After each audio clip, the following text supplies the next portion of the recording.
Iginiit ng Department of Agriculture na mayroong sapat na bigas ang bansa para tustusan ang 20 pesos kada kilo na programa sa kabila ng mga umano'y ulat na may ilang mga consumer na hindi makabili sa ilang kadiwa outlets. Ayon kay Agriculture spokesperson Arnel Di Mesa, mali ang mga aligasyon na may kakulangan sa supply dahil sa patuloy ang procurement at patuloy din ang pagdagdag ng inventaryo.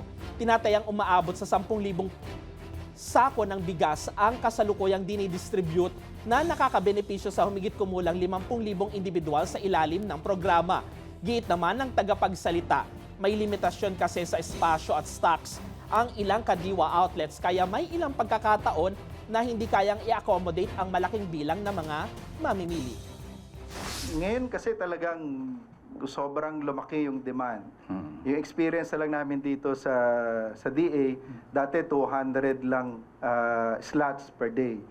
Then it grew up to 500 and eventually to 1,000. At ngayon, more than 1,000 na. Yung limitation sa manpower, sa mga trackings. So pag minsan, hindi maiwasan na merong mga ganitong concern. Pero patuloy yan na ina-address.